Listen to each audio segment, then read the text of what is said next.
So you might have heard there's this guy called George Soros, right? You heard of this guy? There's a couple stories here, Malik. So George Soros dropped $60 million into Democrats' progressive war chest. So he's a billionaire. I don't know what he's worth exactly, 20 billion bucks, give or take, whatever it is. He dropped $60 million, which is nothing. The second biggest donation of the 2024 race to back ultra-progressive candidates and causes, all right? The donation aimed to support Democratic candidates and progressive causes with funds directed to various super PACs, including Planned Parenthood, the Black Pack. That's a thing? Black Pack? There was a group called the Splack Pack back in the day, but that's a whole nother conversation. They focus on promoting reproductive rights, supporting black candidates at state levels. Additionally, Democracy PAC, which contributed $500,000 to the contraceptive victory and $1.8 million to American Bridge. It doesn't stop there. So, and then they say left-wing dark money, AKA George Soros. They're also funding bail and legal support for the anti-Israel agitators that are blocking traffic all around your New York City and cities across the country. Dark money, funded by George Soros again, provided bail and legal support for these activists. They called them the traffic snarling stunts, which took place in major cities just this week. A response to United States continued support for Israel against the war with Hamas. And now Iran is obviously attacking. This isn't necessarily a geopolitical question, but you're seeing all these progressive funding money coming into the thing, and it's all from Soros. By the way, it's kind of weird because he's Jewish. He escaped the Holocaust, and he's like but that's a whole nother conversation. But here's what I remember. You said it was funny. You said, but she's like a sane Democrat. She's like a normal Democrat. In my opinion, and people know, people watch the show, I was a Democrat. My father was a JFK guy, Clinton guy. And then at this point, like, there's 0% chance that I could call myself a Democrat, much less even vote for a Democrat at this point. And again, in Florida, it's a very purple state. Now it's red because of DeSantis. Some might say, well, if you're not a Democrat, are you MAGA now? It's like, there's actually a lot of things about the America First agenda, despite the bluster and despite the rhetoric, that actually make a lot of sense. So that's kind of where I'm at these days. But, you worked in news. You worked at a pretty conservative news outlet. We just had Jesse Waters on the show a few weeks ago. He wrote a whole book about how crazy the left has gone. What have you experienced being in New York, fighting the good fight against a lot of these progressives? How have you dealt with this? Well, first, I like what you just said, because look at RFK Jr. right now. They're coming after him. Oh, you're some ultra MAGA, or are you a Republican now? And he's like, guys, no, like, I'm still a Democrat. I'm more liberal.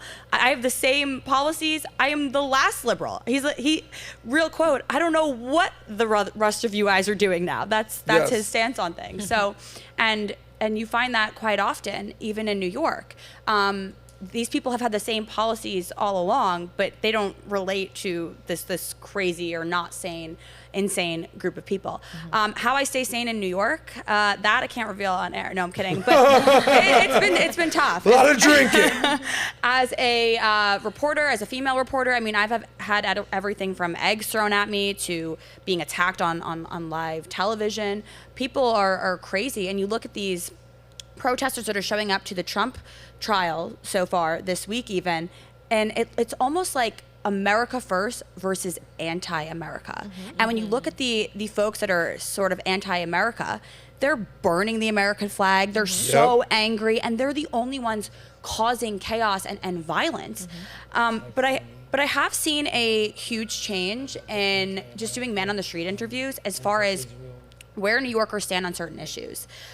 When you said earlier, Adam, that we're voting based on emotion, and that comes from a lot of females, specifically single females. Wow, she said it, guys. People are gonna be like, Adam, you're so sexist. Go ahead, Caitlin. Quote from me. So what I have noticed over the past 2 years, just doing man on the street interviews, interviewing specifically females, they have changed their stances now. Now all of a sudden they don't feel safe on the streets. If they have families, they don't feel safe sending sending their kids to school. They don't like what's going on in the schools. So when you're upsetting the mama bears, I think that's when we can start to see some real changes.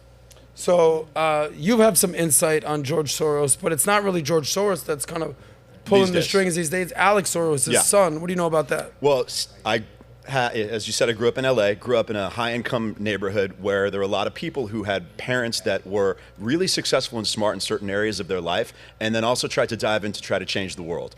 And what I learned is that people can be really smart in some topics or whatever made them, however they acquired wealth, and really stupid about how the world works. And that's what people, whenever people see the Soros family do certain things that don't seem to make sense, they think there has to be some other agenda behind it. The Soros family wants to tank real estate prices in New York so they can go. No, stop it. Go meet Alex Soros for 5 minutes. You will know he's not doing anything that's four-dimensional chess. Okay, this guy's a total twit, and as a lot of these kids were. And so these guys, they're true believers. The Soros family is a true believer that we live in an unequal, unfair society and that we need to work on some sort of egalitarian project to make things more fair. And anytime there's evidence that their little plans are going wrong, it's easy for them to dismiss that. If they see crime going up in a certain neighborhood, they'll attribute it to something else. They think, how could this guy who was the greatest options trader of all time, is telling you so brilliant, how does he not? He's got to know that this is going wrong. No, I'm telling you, they will go, they say, oh, we got a plaque from this one criminal justice rights group because we advocated for some policy that let 10 guys who got convicted for marijuana out of jail early. That means we're the heroes. And all the fallout, all the rest of the fallout from us electing these progressive prosecutors and district attorneys, that's not our fault. That's because of income inequality. So that's what goes on with Soros. These guys are true believers, and they're going to have the blinders on and ignore any reality that doesn't match up with what they believe about the things that they believe. It's so interesting, that perspective, these true believers, because I want to ask Maria a question. When I think of someone that became a billionaire, and I'm not talking about the son who inherited wealth. I'm talking about George Soros, and he famously was a hedge fund options guy. You know, he famously, I think, brought down the Bank of London and a bet cornered against the market on a currency. He did a whole but that to me is what a capitalist does. Sure. Like, you see an opportunity in the market, you stake a claim, and you make money off of it, you reinvest it, you buy, goods and services, and there we go, we're doing it. But so how, and then you even have like a Mark Benioff. Yeah. How does someone... Guilt's powerful, man. It's Salesforce, right? That bought Slack. Yeah.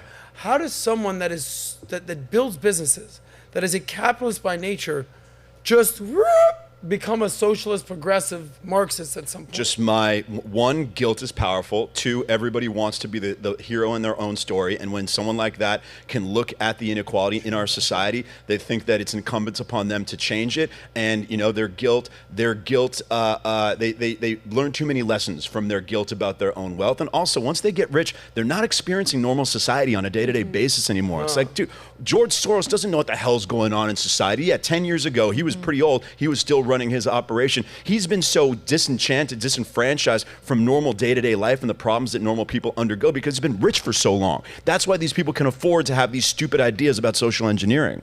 Exactly. Interesting. So Maria, this is actually a perfect segue for you. You're from Colombia.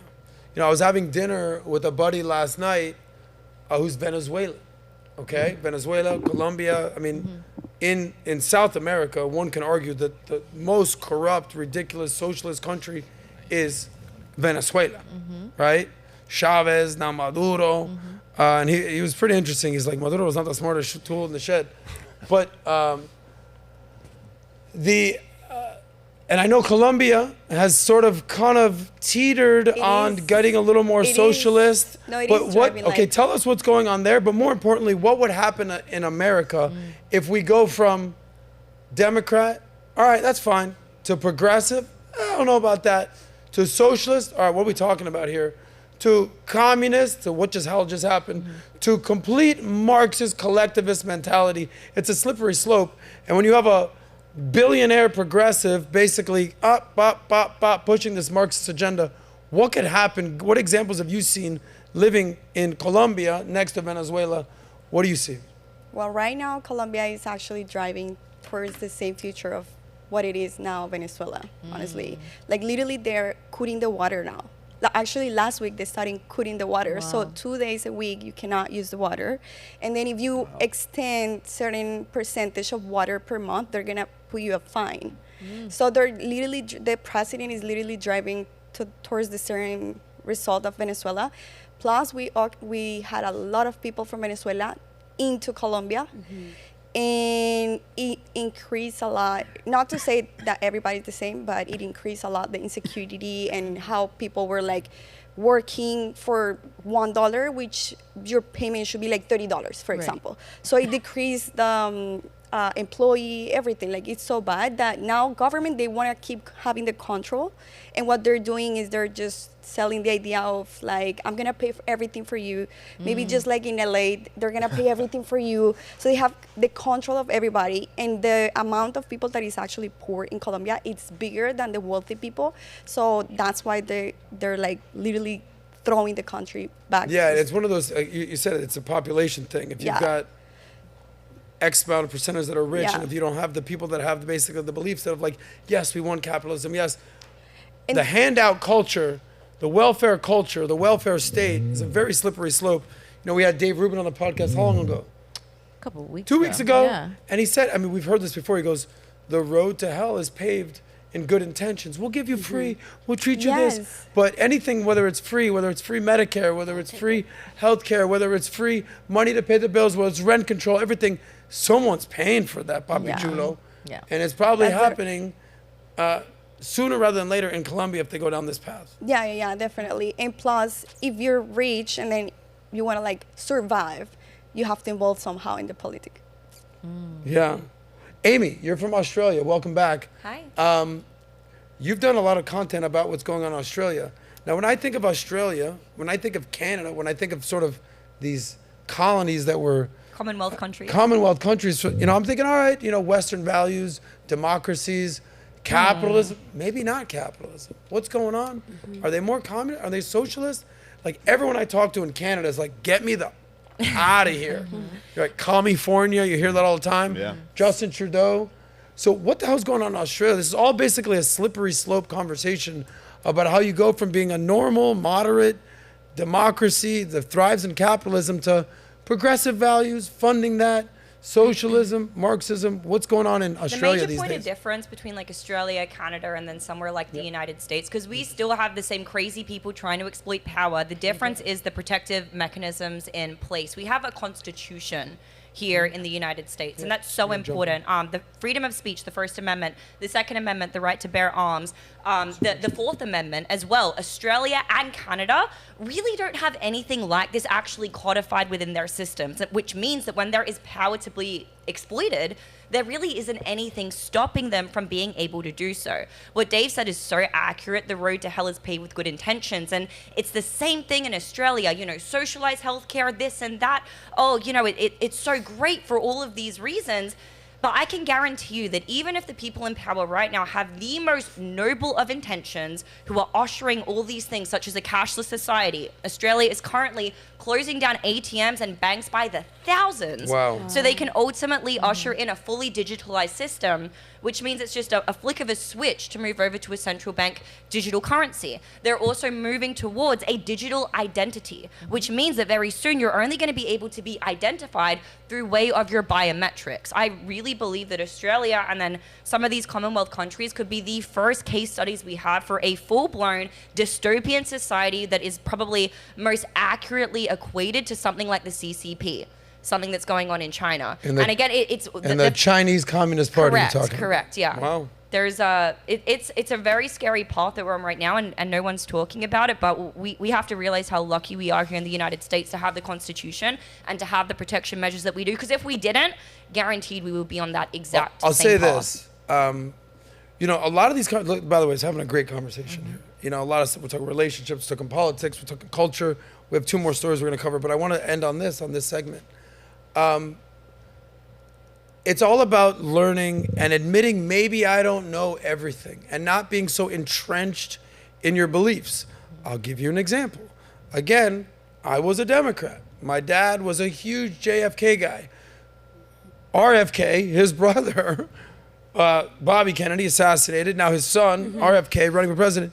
disowned by the Democratic Party. Yeah. So, I mean, when you think of Kennedy, Democrat, Right. America, I mean, is there a name more synonymous with America and success than Kennedy?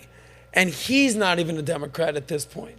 So things have changed. The landscape has changed.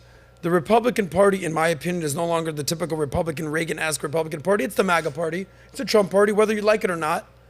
And the Democratic Party, there's still the Joe Biden moderate guys out there, but the Bernie progressive George Soros wing is coming for you. And it always takes someone who knows, like socialist countries, like in Latin America on this side of the Western Hemisphere, to come up to you and be like, hey, I need to talk to you. I said, what? What are you talking about? And of course, I'm talking about Natalia's dad. Yes. So Marvin is Yes. from what country? He's from Honduras. Honduras. Now, what do we know about Honduras? It's a very poor country. It's very pobrecitos. Very poor. But it's also sort of socialist, no? Yes, it Okay. is. So this is 2020, and I'm still in the, like, I don't know. You know, I was more just like, one of the things I always say, I wasn't even talking politics at this point. I wasn't even talking dating, relationships, red pill.